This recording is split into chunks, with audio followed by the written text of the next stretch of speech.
Assalamu алейкум кадырман кыргыз эли жана Марва телеканалынын көрүүчүлөрү, кайрадан сиздер менен ыйык Рамазан 2020 аттуу долбоорубузда жолугушуп жаткандыгыбызга миң мертебе Кудайга шүгүр деп айтабыз дагы. Бүгүнкү эфирибизди ачык деп жарыялайбыз. Кармаган орозоңуздар кабыл болсун. Аллах субхана таала ыйык Кур'ани Каримде айтат: "Кутиба алейкумус сияму кама кутиба алаллазина мин кабликум лааллакум таттакун" дейт. Силерде мурдагыларга парз болгондой эле силерге дагы орозо айы парз болду дейт. Мына бул эң чоң далилдердин бири. Мындан башка дагы далилдер бар. Бүгүнкү студиябыздын коногу дагы бар. Ал ким десеңиздер, кыргызга аттан кашкасындай белгилүү болгон Маданият, маалымат жана туризм министринин орун басары Нуржигит Кадырбеков агайыбыз. Ассаламу алейкум, куш келипсиз. Алейкум ассалам.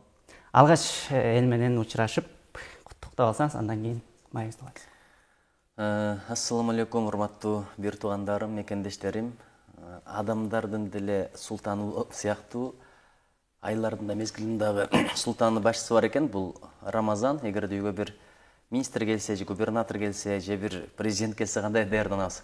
Ошол сыяктуу эле абдан жакшы даярдык менен тосуп алыш керек экен. Бул руханий тазалык менен, чын ыклас менен, бир жакшы ниет тилектер менен, урушкан адамдар менен кечиришип дегендей. Анан үйгө келген коноктун биз мындай ыраазы болуп кетишин каалайбыз да. Эгерде ыраазы болуп кетсе, ушунчалык бактылуу болобуз. Бизден да ушул Рамазан айы ыраазы болуп кетсин. Ошон үчүн ушул тутуп аткан орозоңуздар кабыл болсун. Ушул күндөрү баардыгыңыздарга мээрим, береке, ынтымак тилейм. Анан ушул күндөрдөн калган жакшы сыпаттарыбызды кийинде улап кеткендей бололу. Кандай аракеттер болуп атат? Баардык коомдорду көрүп атабыз, колунан келген жардамын кылып атат. Эмне ошо Рамазанга байланыштуу? Албетте, Рамазанга байланыштуу же болбосо акыркы учурлардагы тажрыйбасынан деле кошуп кете берсиз. Эми билесиз да, биздин министрлик абдан активдүү иштеп атат. Негизи бул мекемелер иштесин, бул мекемелер карантинде отурсун деген буйрук чыккан. Биздики карантинде отура турган министрлик да. Бирок ошого карабастан, мына биздин министрибиз Азамат Капарович өзү ушул жардам берүү штабынын башында турат. Ошол себептен биздин кызматкерлерибиз күн түн деп иштеп атат. Мейли маалымат жаатында болсун, мейли башка жагында болсун, жардам берип атабыз, баягы колдон келген иштердин баарын кылып атабыз да. Бул бир. Экинчиси, көрүп атасыздар, мына маданият жааты үйлөргө чейин кирип келди. Кандай мааниде? Мисалы, азыр үйүңүздө отуруп, YouTube'дан Оштогу музейди көрө аласыз, Таластагы музейди көрө аласыз. Кудайга шүгүр, ушул күндөрү рейтинг чыкты. Биздин мына искусство музейибиз СНГ КМШда 10 мыкты музейдин катарына кириптир. Айрым театрларыбызда ошондой рейтинг бар экен. Анан жакында мына Болот Миңжилкыевдин юбилейи болду. Ошого карата анын чыгармаларын белгилүү искусство чеберлери аткарып берди. Ал дагы онлайн режимде болду. Айтор ушу элибиздин журтубуздун көңүлүн көтөргөнгө колдон келген аракеттер кылып атабыз да. Анан китепканалар менен жакында жыйын кылдык, Zoom менен онлайн режимде. Ар бир китепкана мындай аябай аракет кылып атат да, баягы керек болсо азыр биздин китепканаларды жакында мындай өздөрүнчө статистиканы карап көрсө, Америкада, Чикагодан баштап, мына Туркия, Германия, Россиядагы мекендештерибизден бери окуп атыптыр. Керек болсо ал жактагы жарандар да, анткени бизде ар түрдүү китептер бар эмеспи. Ошон үчүн мындай бир топ эле иштер болуп атат. Анан эми орозо жаатында болсо ар кимдин өзүнүн эрки, мамлекеттик кызматкерлер, бирок мен байкадым ушул министрликте дагы бир топ адамдар жакшы ниет, жакшы тилек менен тутуп, бирин-бири куттуктап, анткени бул бир руханий тазалануунун, руханий өсүп өнүгүүнүн, ортодо бир таарынычтарды кетирүүнүн, бири-бирине кайрымдуулук кылуунун бир уникалдуу учуру, ошону пайдаланып жатышат деп айтсам болот. Албетте, сиздин өзүңүз жеке эмне менен элек болуп атасыз? Же убакыттан пайдаланып чыгарма жазып атасызбы, китеп жазып атасызбы дегендей? Билесизби, ушул күнгө чейин мен чындап эле бир топ калемди таштап койгон экенмин, анткени мамлекеттик кызматтын жүгү аябай оор да, тузу аябай оор. Бирок ушул күндөрү элдер үйдө зеригип атса, мага 24 саат жетпей калып атты да. Анткени аябай көп ойлор, идеялар бар, алардын баардыгын кагазга түшүрүш баягы ювелирдин эле иши сыяктуу да. Же болбосо баягындай бир устанын эле иши сыяктуу. Ошого убактым болбой калып атты. Анткени жалаң эле китеп жазып менен отурсаң да болбойт. Үй бүлөгө көңүл бөлүш керек, бала чака менен ойнош керек. Ошол эле мезгилде окуй турган китептер бар, ойлоно турган ойлор бар дегендей. Анан спортту дагы таштабаш керек. Ушул күндөр чын айтайын, убакыт мага жетпей калып атты да. Керек болсо уйкумду да кыскарттым. Анан бүгүн деле бир сөз уктум эле, жанагы бирдеке мен алек болом деген кишиге Куран өзү жетиштүү деген туура экен. Бүгүн ушу окуп көрдүм, катым кылайын деген ниет менен. Чындап эле убакыт жетпей калат экен. Ушунчалык кирип кетет экенсиң, бир руханий жыргалды рахатты сезипчи. Ошон үчүн ушул күндөрү жалаң. Мурда эми жана адабий китептерди окуп атсам, мотивациялык китептерди окуп атсам, ушул күндөрү бир руханий багытта китептерди окуйм деп атам. Курандын айы деп Куран окуп атасыз, Куран, анан мисалы диндердин маданияты, диндердин тарыхы маселеси бар, ыйман адеп тууралуу китептер бар, пайгамбар алейхисаламдын өмүр баяны бар. Айтор ушул багытта китептерге көбүрөөк көңүл бөлсөк деген ниет бар. Албетте. Куран деп калдык. негизи Куранды окуй албагандар дагы бар, алар укса дагы боло берет дейт. Демек таравих деген намаз бар бизде. Ушул намазга балким орозонун акыркы күндөрү окуп калабызбы? Биз билбейбиз, эртең эмне болорун эч ким билбейт. 1 секундтан кийин 1 мүнөттөн эмне болорун эч ким билбейт, бирок биз дайыма жакшы ниет менен чыгабыз керек да. Адам үмүт болсо, жакшы күмөн болсо, бул деле бир жашоонун жарык болушуна, жан дүйнөнүн жарыгышына себеп болот экен. Ошон үчүн үмүт эле кылалы, бирок бүгүнкү күндөгү талап ушундай, ар бир адам үйүндө ибадатын кылсын деген. Мына мамлекетибиз эмне үчүн ушинтип атат? Анткени адамдардын ден соолугу аманат. Жарандарыбыз эң чоң байлыгыбыз. Эгерде мен ушул тоо таштарыбыз болсун, ушул экономикабыз болсун, ушул шаарларыбыз болсун, бирок адам болбосо мунун бир тыйынча алып баасы жок да. Ушу адамдын ден соолугу болсун деген ниетте ушундай бир карантин болуп атат. Ушуну бир эле мына диний багыттагы иш-чараларга байланыштырып айтпайм. Деги эле адамдардын бардыгы сакташ керек да. Азыр жолдо келатам, балдарын ойнотуп жүрүшөт, темир тезектерди кармап ойноп атат. Бул эми бир аз баягы мамлекеттин мыйзамдарына болгон сыйлабастык да. А мамлекеттин мыйзамын, эрежеси сыйлабастык, бул мамлекеттин өзүн сыйлабастык деген эле сөз. Эми бизде милицияларыбыздын жүрөгү жумшак, чын-чынына келгендечи. Мындай караганда мамлекетибиз жумшак мамлекет да. Кытайда ушундай болсо, мына көрдүңүздөр кече Казакстанда милициялар эмне кылып атат. Ошон үчүн ушу эрежелерди сактап отурсак жакшы болот эле. Анан үйдө деле үй бүлө менен окуганга мүмкүнчүлүк бар. Албетте бул таравих деген жылына бирден гана бизге конок болуп келген намаз. Ошон үчүн ким билсе аны сөз аткарат деп ойлойм. Мунун сооптору дагы ажырлары аябай чоң деп маалымдарыбыз айтып атат. Жакшы. Кээ бирөө карантинди жаман көрүп атса, мына бүтүрсө болот эле эртелеп. Мен жеке эле Кыргызстанды алган жокмун, мен дүйнө жүзүндөгүнү алып атам. Вирусту көрсөм чекесинен өбөт элем. Бул эң жакшы адамдарды тарбияга чакырып атат. Мына ушул жол бар экен адамдарды чакырганга деген сыяктуу сөздөрдү айтып атат. Чын эле ошолорго да кошулсак болобу? Эми билесизби, мисалы асманга таш ыргытсаң, ал сага колуңа алма болуп түшпөйт да, алма ыргытсаң буудай болуп түшпөйт. Денеңден кандай амал чыкса, башыңа ошондой акыбал келет. Бул мындай бир пандемиянын болгону жөнөкөй нерсе эмес. Ойлонгон кишиге бул чоң сабак да. Карасаңыз, мына көзгө көрүнбөгөнгө ишенбейм деп жаратканды таангандар канча эле. А вирусту ким көзү менен көрдү, карап. Бирок ошондон коркуп азыр отурабыз да. Ошон үчүн адамдар мындай текебердик пайда боло баштаган. Кийинки мезгилдерде байкадыңыз беле, бул мамлекет менен тигил мамлекет тирешип, Ливияда, Сирияда күчтөрүн көрсөтүп, куралдарын мактанып, була менен интернетке кирсең, мунун куралы күчтүү, мунун куралы күчтүү, бул менен бул согушта кимиси жеңет дегенге барып калганбыз да. Азыр эми ошолунча армиялардын бардыгы атом бомбаларын, керек болсо жанагындай бир агрегаттарын, флоттордун авиациясын топтоп туруп ушул вируска каршы согуша алабы? Кеп мына ушунда экен да. Ошон үчүн эми ушул кичинекей көзгө көрүнбөгөн вирустан ушунча корксок, аны жараткан, аны башкарып турган жаратуучусунан кандай коркушубуз керек? Ушуну бир ойлоно турган заман болду да. Анан байкасаңыз, кээде өткөндө бир чоң шаарлардын биринде, мегаполистердин биринде көчөлөргө жана тротуарларга кызгалдактар өсүп калыптыр. Адамдар баспаса, табият дес алат экен. Мына караңыз, биз абабыз такыр тазаланбай калдыго, Бишкекке мушну менен түтүн баскан шаарга айланып калдыго дедик эле. Деп ойлоп калдык эле. Ойлоп калдык эле. Азыр мен 10-чу этажда жашайм. Карасаң кадимкидей мындай таптаза болуп калды да. Табият бизге муктаж деле эмес экен, биз табиятка муктаж экенбиз, чын-чынына келгендечи. Айтат го, амал оңолсо адам оңолот, адам оңолсо дейт, аалам оңолот деп коет да. Бул биздин амалдарыбыздын оңолушуна бир ишара. Эгерде амалдарыбызды оңолосок, ушундан бир тыянак чыгарбасак, бирибизге кайрымдуулугубузду күчөтпөсөк, ысырапчылыкты токтотпосок, мындай нерсе кайра келбейт деген кепилдик эч качан болбойт. Биз азыр айтып атабыз, бир айдан карантин бүтөбү, бүтпөйбү. Кудай бетин нары кылсын, эми жаман ойлобой жакшы жок деген сөз да. Мындан да оорусуна келбейт деген кепилдик жок. Ошон үчүн адегенде жүрөктү тазалайлы, рухту тазалайлы, анан бирибизге болгон кайрымдуулук, мээримдүүлүктү күчөтөлү.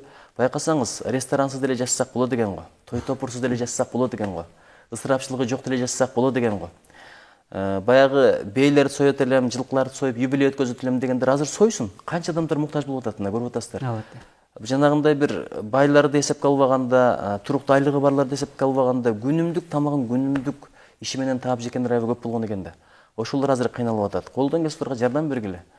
Мына ушуга окшогон бир руханий сабак ала турган окуя болду деп эсептейм. Агай, эфирибиздин мына ортосуна да келип калдык. Орозонун фазилеттери жөнүндө дагы айтып кетсек болот.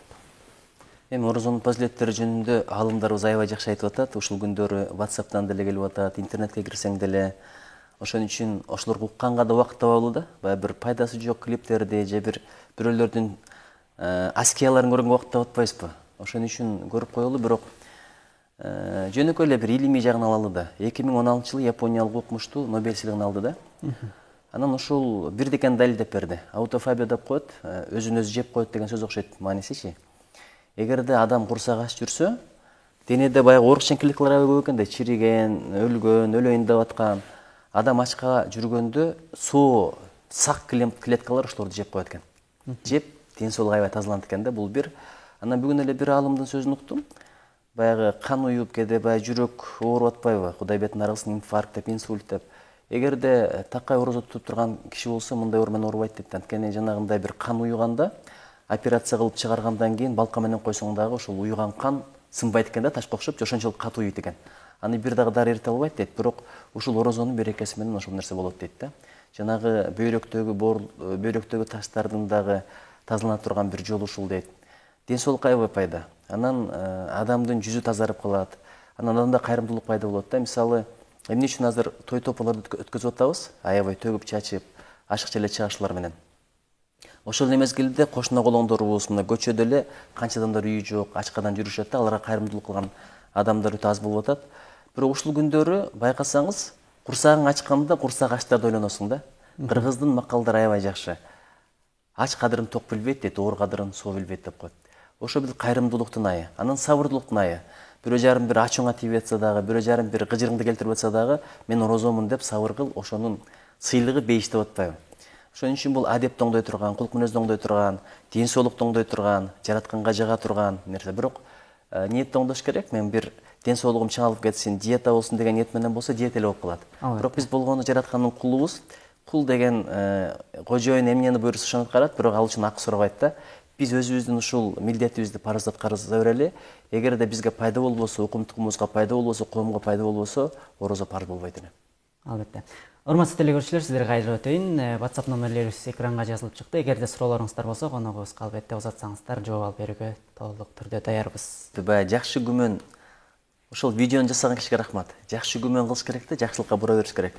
Мына мисалы, таравих намазын үй бүлөбүз менен окуганыбызга да бир топ болуп калган экен.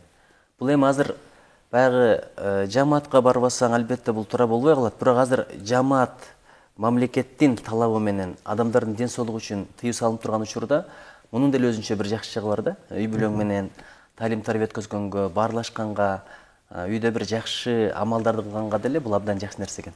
Бул бир, экинчиден мурда баягы ооз ачыгылат элек, тигил эле бул деп жүрүп убактыбыз тарыраак болчу эле.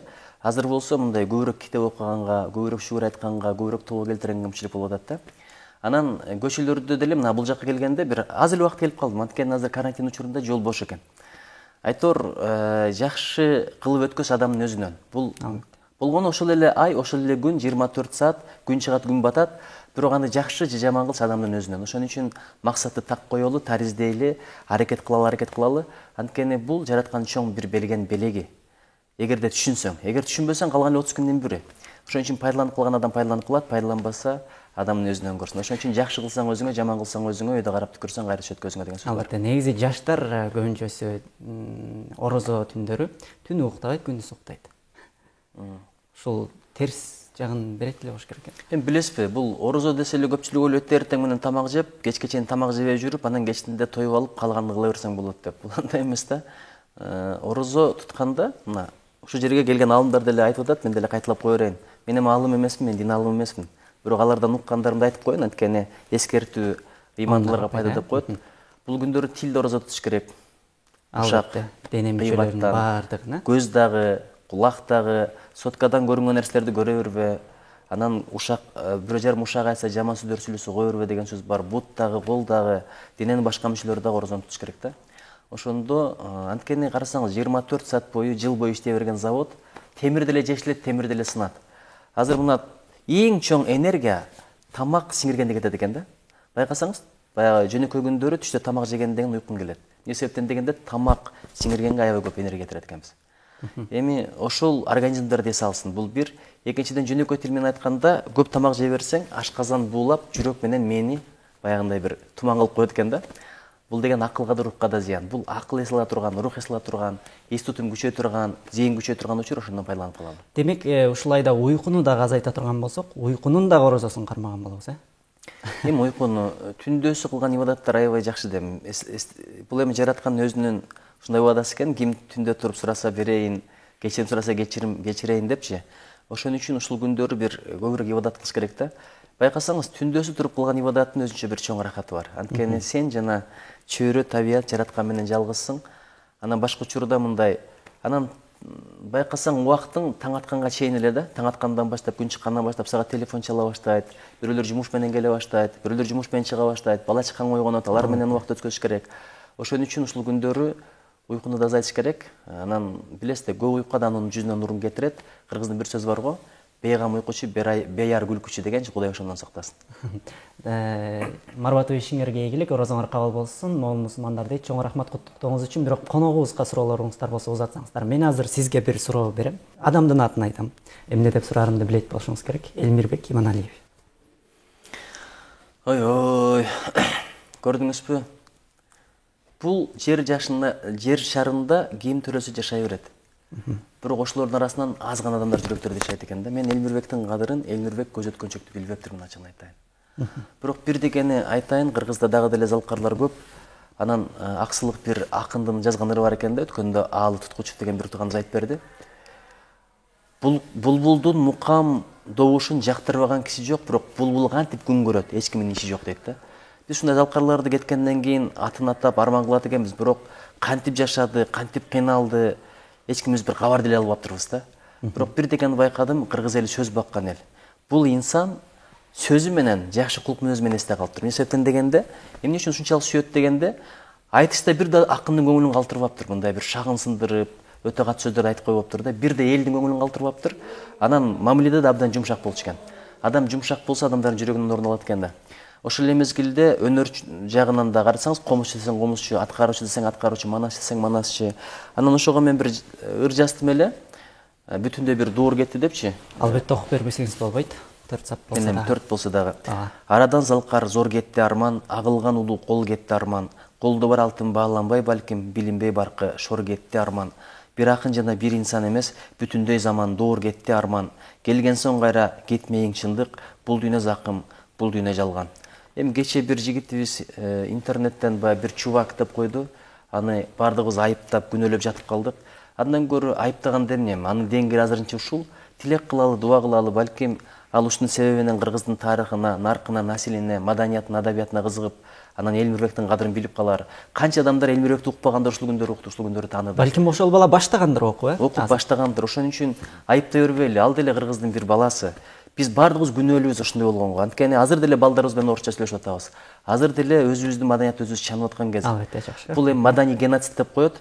Өлкөнү, элди жок кылуу үчүн кырып коюштун кереги жок экен да. Тилин унуткарып кой, маданиятын сыйлабай калсын, болду, ошо менен жок болот экен. Ошон үчүн буга менет кыла турган өзүбүз, ата-энелер, мугалимдер, улуу, кичүү, жашкары. Ошон үчүн аны айыптабайлы. Элмирбек бир тууганыбыздын жаны жаннатта болсун, андан көрүн ушул күндөрү бир тилек кылалы, дуа кылалы. Албетте. Канча жылдан бери орозо кармайсыз дейт деле көрүүчүбүздүн суроосу. Түшүнүп менен жооп бересиз деген ойдомун. Мектептеги жылдарымдан бери. Анткени Кудайга шүгүр, мен жогорку класска жеткен мезгилдерде кайра куруу, демократия деп, мурда бир атеизм заманы эле да Советтер Союзунун учурунда. Анан эркиндик берилген, ошондон баштап рахаттанып тутуп келатам. Эң жакшы, сиз белек берип жүргөнүңүздү көп эле көрүп калабыз элдерге. Жакындарыңызга белек алганды жакшы көрөсүзбү? Эми албетте бул белек адамдардын жүрөктөрүн бириктирет. Мисалы бир адам таарынып жүрсө, белек берсең кандай сүйүнүп калат, кечирип жиберет дегендейчи. Ошон үчүн бул менин сөзүм эмес. Балким ушул маанидә бир хадисте бар го, жанагындай белек беришкиле сүйүңөр артсын депчи. Ал тургай билесизби, Сулайман пайгамбар ушунчалык бай болгон. Биз азыркы эми падышалар, президенттер болгон элдерге падыша да. Ал эми жан-жаны бар, макулук, шайтан барына, дүйнөнүн баарына башкарган экен да. Байлыгы жагынан да анчалык эч ким болбойт дейт да. Бирок ошол деле айтчу экен, бирөө жарым мага келсе, бир белек менен келсе сүйүнүп калам депчи. Ошон үчүн анан белек жалаң эле материалдык белек эмес, руханий да белек болот да, мындай дуа тилектер дагы. Албетте. Андай болсо сизге белек беребиз. Ал кандай десеңиз, Капкев компаниясынан атайын мына ушундай азык-түлүктөр алдыбызда турат. Эфирден кийин рахмат салып беребиз. Андай болсо коштошолу. 1 мүнөт сизге. Эми чоң рахмат чакырганыңыздарга. Ушул күндөрдү ганимет деп билели. Ар бир сыноонун жакшылыгы бар. Жараткан бизди жаман көрсө сыноо бербейт эле, жөн эле жазалап коет эле. Сыноо бул сабак. Ушул оорунун келгенде дагы бир сыноо. Баягында Кытайда башталганда эле кээ бир адамдар чала болду, ушуну көрмөктөй баштаганда айткан элем да. Эртең бир ушул балекет каяка келет, каерден чыгат, эч ким гарантия бере албайт. бизде да келип калышы мүмкүн депчи. Ошондо Facebook'tan, Instagram'dan жазсам мен да урушкандар болгон. Тигилер антип атканда каякта элең, мынтип атканда каякта элең деп. Ошон үчүн бирөөнүн башына келген кайгыга кубаныч бул адамдык эмес. Ушундан бир сабак алалы, орозоңуздар куттуу болсун, жүрөктөрдү тазалайлы, баштар жүрөктөр бириксин, Кыргызстан ушул оорудан, ушул сыноодон, ушул орозодон башка Кыргызстан болуп чыксын. Ынтымактуу, бириккен зоолостор Кыргызстан болуп чыксын. Ал биздин колдогон нерсе, биздин дубадан, аракеттен көз каранды. Сизге да ийгилик, келип бергендигиңиз үчүн чоң рахмат. Көрсөтүүнүн демөөрчүсү болгон Кафкеп компаниясына чоң ыраазычылыгыбызды билдиребиз. Дагы бүгүнкү эфирибизде жыйынтыктайбыз. Кайрадан эфир аркылуу амандашканча сак саламатта туруңуздар. Ассаламу алейкум.